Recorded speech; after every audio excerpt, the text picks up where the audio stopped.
तो कैसे हो सारे। इस वक्त रात के 1:40 हो रहे और वीडियो इसलिए बना रहा हूँ ताकि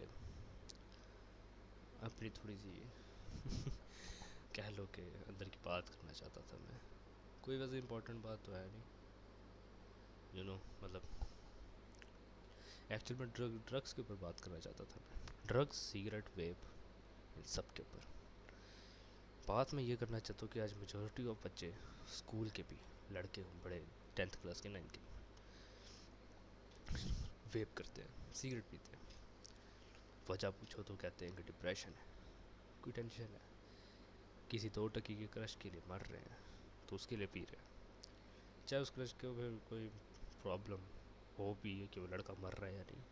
और इस सेम बात मैं लड़कों में भी कहूँगा, लड़कियों को भी कहूँगा कि बहुत सी लड़कियाँ भी ऐसे काम कर रही हैं, 2 टके के लड़कों के लिए मर रही हैं, कोई फ़र्क नहीं पड़ता उनको तुम्हारी जान पे।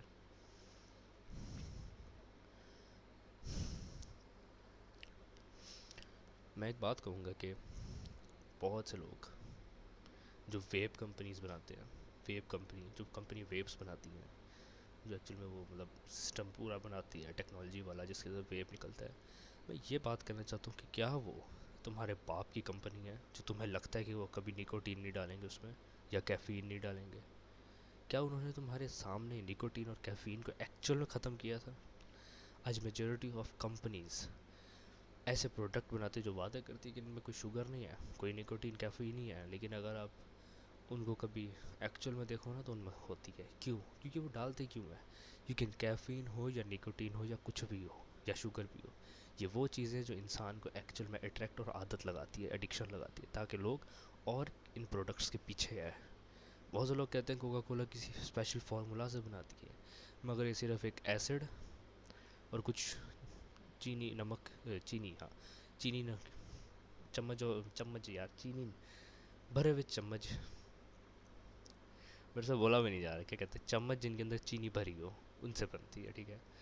मेरी उर्दू भी ख़राब हो गई इन दिनों में, क्या बात है, ठीक है ना। घर में बंदा बैठे बैठे भी कोका कोला बना सकते, कोई उसकी टेंशन नहीं। तो मैं बताता हूँ, पानी ले लो, थोड़ा सा काला रंग मिला दो, एसिड्स मिला दो थोड़े से जो बुलबुले एक्चुअल बनाते हो, फ्लेवर मिला के कुछ चम्मच चीनी डाल दो, क्या तुम उसको पियोगे? नहीं, पर तुम कोका कोला पीते हो।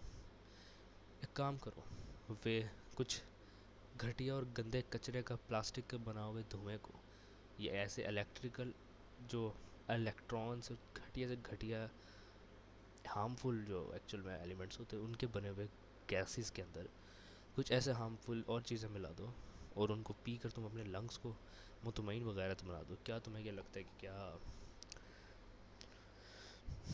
तुम्हारे जिस्म के साथ सही हो रहा है? याद रखना, मैं एक बात हमेशा बताता हूँ कि तुम्हारा जिस्म तुम्हारा नहीं है, ये अल्लाह की इमानत है, ये अल्लाह का जिस्म है, उसने तुम्हें दिया है। इमानत में कभी खयानत नहीं करते। बस इस रूह के अंदर, इस जिस्म के अंदर रूह है, वो तुम्हारी खुद की है। तो ये जिस्म अल्लाह को वापस करना है, तो इसका ख्याल रखना तुम्हारी जिम्मेदारी है। याद रखना, सिगरेट पी रहे हो, वेप कर रहे हो, या कोई धुआंधार चीज़ या कुछ भी, अगर किसी और इंसान को भी लगती है, जिसको हम पैसिव स्मोकर, या अगर आप लोगों ने किताबें पढ़ी हो 10th की, पैसिव पैसिव स्मोकर या ऐसा बंदा जो दूसरे के साथ बैठ के उस चीज़ के अंदर कॉन्टैक्ट आ रहा हो, याद रखना क़यामत के दिन अगर वो इंसान इसी चीज़ की वजह से मर जाता है ना, कि अगर कोई दूसरा इंसान सिगरेट पी रहा है और दूसरा उसके साथ बस बैठा हुआ और उसकी स्मेल सूंघ के मर जाता है कैंसर की वजह से, क्योंकि जीन्स पे डिपेंड करते हो आधे ज़्यादा चीज़ें, तो याद रखना क़यामत वाले दिन तुम पे मर्डर का इल्ज़ाम हुआ जाएगा और तुम्हें कभी माफ़ नहीं किया जाएगा कि तुमने किसी का कत्ल किया था। तो इस चीज़ से तुम लोग बचो पहले तो। दूसरी बात, ये एक सुसाइड भी है, अपने जिस्म को मार देना सिर्फ डिप्रेशन और दुनिया के मसले को ख़त्म करने के लिए, सिर्फ दूर करने के लिए तुम वेप और सिगरेट का सहारा ले रहे हो। एक असल मुसलमान किसी भी टाइम 2 रकात नमाज़ पढ़ता है सिर्फ डिप्रेशन से हटने के लिए, और तुम पी जा रहे हो सिगरेट और वेप। तुम मर्द कैसे, या तुम औरत कैसे, वो तुम इंसान ही कैसे, जो इन मसलों को ठीक ना कर पाए, जो इन मसलों के सामने खड़ा ना हो पाए? सिर्फ चंद प्लेजर के लिए तुम अपने पूरे जिस्म को बर्बाद करो, वो जिस्म जिसके ऊपर अल्लाह ने 9 महीने काम किए, सिर्फ उसको जिस्म को प्यारा बनाने के, तुम उसकी पूरी पोटेंशियल को ख़त्म कर देते हो। याद रखो इस बात को, ये बात सिर्फ सिगरेट की और ड्रग्स के ऊपर नहीं है, याद रखना। मैंने ऐसे बहुत से लोगों को देखा है जो एक्चुअल में 2 टके की क्रश या क्रशा मतलब 2 टके की लड़की और लड़कों के लिए मर रहे होते हैं, जिनको कोई फ़र्क तक नहीं पड़ रहा होता। याद रखना एक बात को कि जब भी कोई सांप किसी इंसान को डसता है ना, तो वो इंसान उस सांप से पूछता नहीं कि तूने डसा क्यों, ठीक है ना। ये चीज़ कभी ना करना, कभी किसी सांप से ये मत पूछना, सांप से, कि तूने मुझे डसा क्यों। उसको प्रूव करके मत दिखाओ कि मुझे तूने क्यों डसा, क्या वजह क्या थी। इंस्टेड अपने आप को रिकवरी दो, क्योंकि इंसान डसते हैं, बुरे इंसान, कुछ बुरे इंसान एक दूसरे इंसानों को डसते हैं, ठीक है ना। तो उनसे उनको प्रूफ करने, गलत प्रूफ करने के बजाय, उनसे कुछ सवाल पूछने के बजाय चुप करके अल्लाह का नाम लेकर रिकवरी हासिल करो। और याद रखना, मैंने एक चीज़ अपनी ज़िंदगी में सीखी है कि नो वन एस्केप जस्टिस। तुम शायद कुछ साल इंसाफ से दूर रहो, मगर हो सकता है कि अल्लाह आखिरत में या उसी दूसरे इंसान को इसी दुनिया में इंसाफ दिला दे, शायद तुम्हें इंसाफ दिला दे। और कभी किसी के साथ बुरा मत करो। याद रखो, प्यार तो सारे ही करते हैं, रोया तो हर कोई है, चाहे वो हर कोई ज़िंदा चीज़ भी वो रोई है। इवन कि जो शैतान इबलीस है, जिसकी मैं इज्जत तक नहीं करता, वो भी रोया है। अगर तुम लोग ने एक्चुअल में इबलीस के वाक़यात भी सुने हो, तो वो कुछ जगहों पर रोया है। जैसे जब अल्लाह ताला ने उसको शायद ज़मीन पे भेजा था, मतलब उसको निकाल दिया था, तब रोया था। जब नबी करीम सल्लल्लाहु अलैहि वसल्लम पैदा हुए थे, वो तब भी रोया था। रोया तो हर कोई है, तो क्या इसका मतलब सारे ही अच्छे होते हैं? नहीं भाई, ऐसा नहीं होता। आजकल के स्कॉलर्स नबी करीम सल्लल्लाहु अलैहि वसल्लम से प्यार करते हैं, कुछ मुसलमान नबी करीम सल्लल्लाहु अलैहि वसल्लम से प्यार करते हैं। वो मुसलमान जो आजकल ट्रांसजेंडर है, वो मुसलमान जो आज गे है, वो मुसलमान जो आज मतलब LGBT को सपोर्ट करते हैं, वो भी नबी करीम सल्लल्लाहु अलैहि वसल्लम से प्यार करते हैं। पर पता है, कभी कोई इन्हें समझ नहीं पाएगा। कभी भी कोई इंसान नबी करीम सल्लल्लाहु अलैहि वसल्लम को कभी कोई समझ नहीं पाएगा।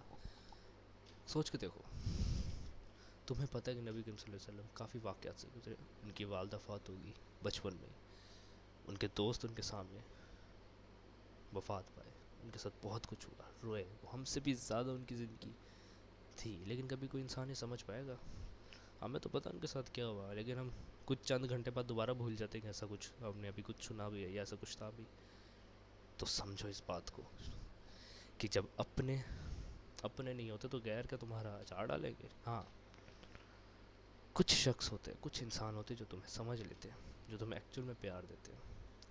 याद रखो, वो उस इंसानों का एक्चुअल ख्याल रखते हो। जो इंसान जब तुम्हें अपनी औकात दिखा दे और दिखा दे कि वो एक्चुअल कौन है, याद रखना वो कभी तुम्हारा अपना नहीं।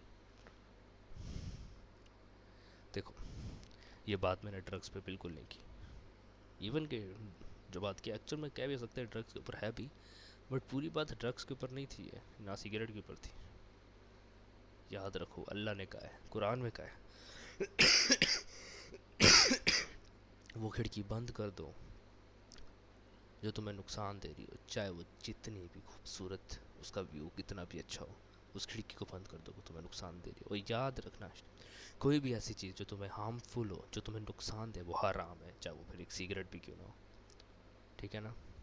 कुछ भी हो, अगर तुम सिगरेट पी रहे हो और पता है कि तुम्हें ये हार्मफुल है, कैंसर बनाएगी, लंग टिश्यूज़ खो देगा तुम लोग, म्यूकस की एक्सेसिव अमाउंट बढ़ जाएगी, तो ऑफकोर्स वो हराम है, चाहे वो फिर एक वेप भी क्यों ना। एनीथिंग जो तुम्हारे लंग्स के अंदर जाए बहुत ज़्यादा मकदार में, वो हार्मफुल है। ऑक्सीजन के अलावा जो बस ऑक्सीजन ना हो, चाहे वो कुछ भी हो, चाहे वो कार्बन डाइऑक्साइड हो, वो तुम्हारे लिए हार्मफुल है। हाँ, कार्बन डाइऑक्साइड जाती है हमारे अंदर, पर अगर ज़्यादा जाने लग जाए तो हम मर जाएंगे ऑफकोर्स। तो अक्लमंद के लिए इशारा काफ़ी है, बेवकूफ़ों के लिए इस वीडियो से निकलने का रास्ता खाली है। मैं चलता हूँ।